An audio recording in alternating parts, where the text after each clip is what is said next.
ETF index mutual funds నేర్చుకుని stock మార్కెట్లో రాణించాలనుకుంటున్నారా? వెంటనే ఈ నెంబర్కి కాల్ చేయండి. నమస్తే, వెల్కమ్ టు సుమన్ టీవీ. ప్రస్తుతం మనతో పాటు ఉన్నారు business and financial analyst Nandi Rameshwar Rao గారు. నమస్తే సార్. సార్, బంగారం వెండి ధరలు చూసుకుంటే చాలా తగ్గుతూనే ఉంది. సిల్వర్ మాత్రం ₹1,00,000 ఉంది కరెక్ట్గా ఈ రోజుకి. అంటే 2025 మరి వచ్చేసాం మనము. ఇంకా ముందు ముందు ఎంతవరకు వెళ్ళొచ్చు అంటారు? ఇంకా పెరిగే అవకాశం ఉందా, తగ్గే అవకాశం ఉందా? ఏం చెప్తారు దీని మీద? ఒకసారి పెరుగుతుంది, ఒకసారి తగ్గుతుంది, పెరుగుతుంది. It's very too difficult to analyse. But however gold has its own demand in the market. ఇండియాలో మనం చెప్పుకున్నాం, లాస్ట్ టైం 24,000 టన్నులు ఇండియా తీసుకున్నారు గత కొన్ని సంవత్సరాలుగా. ఇప్పుడు ఏంటంటే ఫెడరల్ రిజర్వ్ బ్యాంక్ ఉంటుంది, బ్యాంకు. ఆ ఫెడరల్ రిజర్వ్ జనరల్గా పాయింట్స్, బేసిస్ పాయింట్స్ అంటారు. బేసిస్ పాయింట్ రివైజ్ చేసిన వల్ల దాని మీద ఇంపాక్ట్ కొద్దిగా పడుతుంది. అట్లానే డాలర్ ఇండెక్స్ డిఎక్స్వై దాని సూచి బట్టి మారుతుంటుంది. అట్లానే ఈటీఎఫ్, అలానే కామెక్స్ కమోడిటీ ఎక్స్చేంజ్, ఇవన్నీ కూడా ఫెడరల్ బ్యాంక్ రిజర్వ్ కానీ నేను చెప్పిన ఈ మూడు బాడీలు ఈటీఎఫ్ కానీ డిఎక్స్వై కానీ లేకపోతే కామెక్స్ కానీ, ఈ మూడిట్లో కూడా ఇన్ఫ్లేషన్ రేట్ ఆధారపడి ఉంటుంది, డిమాండ్ సప్లై రేట్ ఉంటుంది. ఇప్పుడు ఇజ్రాయెల్ మిగతా కంట్రీలు ఇప్పుడు యుద్ధంలో యుక్రెయిన్, రష్యా, ఇజ్రాయెల్ ఇవన్నీ కూడా యుద్ధాలు అయినప్పుడు వాళ్ళ నిధుల్ని కొద్దిగా వదులుతారు మార్కెట్లోకి. 500 టన్నులు, 1000 టన్నులు, 2000 టన్నులు. ఆ టన్స్ ఆ బంగారం బయటకు నిధులు సర్వైవ్ అవ్వడానికి యుద్ధాలు అవుతుంటే ఎవరు ఉండరు కాబట్టి ఇన్కమ్ రాదు, కాబట్టి టూరిజం ఉండదు, ఏముండదు. కాబట్టి నిధులు కావాలి బతకడానికి. నిధులు కావాలంటే వాళ్ళ దగ్గర ఉన్న ఒక అస్త్రం రాంబాణం గోల్డ్. ఆ గోల్డ్ని రిలీజ్ చేసినప్పుడు మార్కెట్లో గోల్డ్ డంప్ అయినప్పుడు రేట్లు తగ్గిపోతాయి. మళ్ళీ ఆ గోల్డ్ అయిపోయినప్పుడు మళ్ళీ పెరుగుతాయి. సో మనం లాస్ట్ టైం కూడా చూసాం, ఔన్స్ బంగారం $2,200, $2,300 ఉండేది, $2,750 దగ్గరే.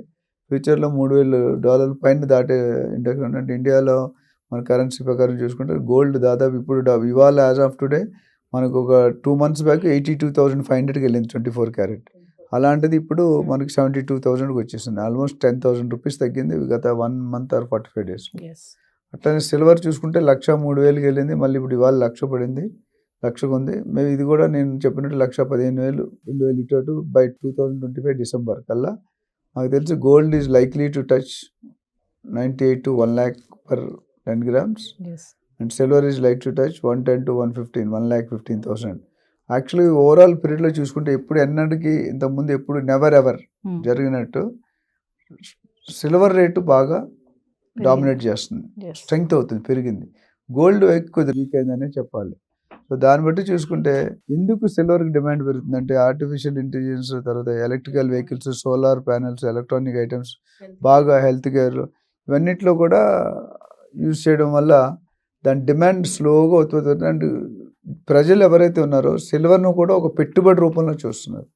ఒకప్పుడు చాలా తక్కువ ఉండేది, నాకు తెలిసి మేము చిన్నప్పుడు 5,000, 10,000 రూపాయలు ఉండేది, ఈరోజు ₹1,00,000 వెళ్ళిందంటే ఇట్స్ హైలీ అప్రిషియబుల్. అంటే అంత పెరుగుతుంది ఎవరు ఊహించలేదు.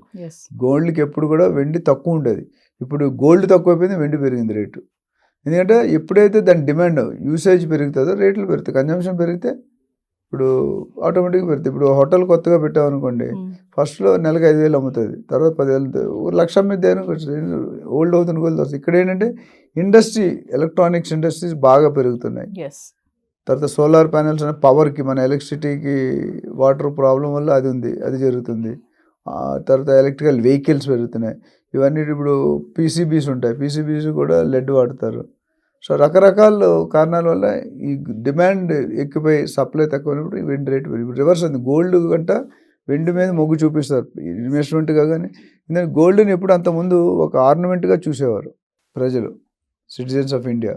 కానీ ఇప్పుడు గోల్డ్ని ఆర్నమెంట్స్తో పాటు ఇన్వెస్ట్మెంట్గా చూస్తున్నారు. స్టాక్ ట్రంప్ గారు ప్రెసిడెంట్ అవుతాడన్న నెక్స్ట్ మినిట్ రెండు పడిపోయి, గోల్డ్ మార్కెట్ పడిపోయింది, స్టాక్ మార్కెట్ పడిపోయింది, రియల్ ఎస్టేట్ అంత పెరగలేదు, తగ్గలేదు.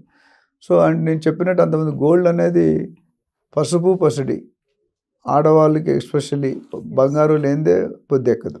రాజకీయ దృష్ట్యా చూసుకుంటే ట్రంప్ ఎన్నికైన హయాంలో మార్కెట్ అంచనాలు కూడా ఇలా ప్రభావితం చేసాయి అనుకోవచ్చండి. జియో పొలిటికల్ ఇష్యూస్ అంటుందండి. Geo political always have an impact. యుఎస్లో రెసిషన్ వస్తే ప్రపంచం అంతా రెసిషన్ వచ్చినట్టే. 2008లో చూసాం, తర్వాత 2014లో కొద్దిగా చూసాం, ఇప్పుడు మళ్ళీ చూస్తున్నాం. ఎందుకంటే ట్రంప్ ఇప్పుడున్న గవర్నమెంట్ రూల్స్ ప్రకారం వ్యతిరేకంగా ఉన్నాడు కొన్నాడు, especially Indians immigration H1B visa ఎంప్లాయ్మెంట్లో చాలా కఠినంగా ఉన్నాడు. ఈ జియో పొలిటికల్ ఇష్యూస్ వల్ల ఏమవుతుంది, ఒకటి ఈ రెసిషన్ వస్తుంది, పొలిటికల్ ఇంపాక్ట్ కూడా కొద్దిగా ఉంటుంది. ఇప్పుడు నెక్స్ట్ రాబోయే పొలిటికల్ ఇంపాక్ట్, ఎందుకు ఈయన ప్రెసిడెంట్ అవగానే కొన్ని డెసిషన్ తీసుకొని రెడీగా ఉన్నాడు. కొన్ని రోజులు ఎలన్ మస్క్ ట్రంప్ గారు కూడా మధ్య ఫైట్ నడిచింది, మళ్ళీ ఇప్పుడు ఒక కొలువుకి వచ్చింది. మీరు చూస్తే Elon Musk is against removing H1B people, Trump is for it. ఎందుకంటే తీసేస్తే మోసపోయేది ఎలన్ మస్క్, ఎందుకంటే most of the employees are under H1B visa. దాన్ని ఎట్లా సర్దుమర్చుకొని ఫైట్ అవ్వాల్సింది. అప్పుడే అన్నారు కదా మస్క్ ప్రెసిడెంటా ట్రంప్ ప్రెసిడెంట్ అని. ఇప్పుడు దాని మొత్తం మీద చర్చించుకొని ఒక లైన్కి వచ్చి ఒక సెటిల్మెంట్ అయ్యారు. అట్లానే ఇప్పుడు గోల్డ్ నిధులు ఎప్పుడైనా యుద్ధాలు అయినప్పుడు రిలీజ్ అయితే ఇంపాక్ట్ ఉంటుంది, జియో పొలిటికల్ ఉంటుంది, కన్జంప్షన్ ఉంటుంది, ఫంక్షన్. ఇప్పుడు జనరల్గా పండుగలు పబ్బాలు వచ్చినప్పుడు రేట్లు పెరుగుతాయి, ఎందుకంటే శ్రావణ మాసం వచ్చింది, అక్షయ తృతీయ వచ్చింది, పెళ్ళిళ్ళు సీజన్ వచ్చింది. అలాంటప్పుడు అన్నీ కొనేవాళ్ళు ఎక్కువ ఉంటారు.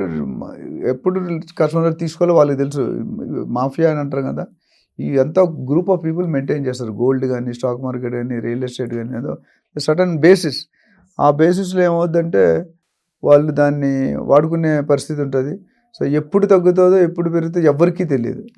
ఈరోజు ఒక పెద్ద ఆయన అనుకుంటే జరుగుతుంది, పెద్ద ఆయన అనుకుంటే జరగదు, రెండూ కరెక్టే. కానీ మనలాంటి వాళ్ళకి అది రీచ్ ఉండదు. మనం ఒక ట్రయల్ అండ్ ఎర్రర్ వేస్తాం.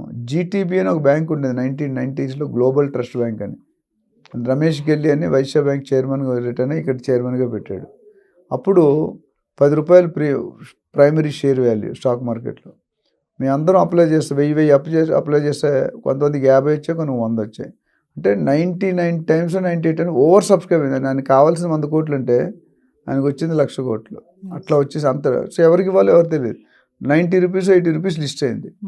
సో అంటే చాలా ఒక రోజులోనే ₹10 ఖర్చు ₹70-80 అయిపోయి ఎంత లాభం. అదేవిధంగా గోల్డ్ మార్కెట్ కూడా అంత ఎప్పుడు తగ్గుతుంది. ఇప్పుడు బేసిక్గా కారణం ఏంటంటే recession, geo political conditions, federal reserve bank basis point ratio, ఇవన్నీ కూడా రెపో రేషియో అని ఉంటుంది. ఇవన్నీ కూడా ఒక్కొక్క పార్ట్గా కంట్రిబ్యూట్ చేస్తాయి. సో ఇందులో ఏ పార్ట్ ఎప్పుడు మారితే మీకు నాకు తెలియదు. ఆర్బీఐ గవర్నర్ సడన్గా రేపు నుండి ఇంత తగ్గింది, రెపో రేట్ తగ్గించాము.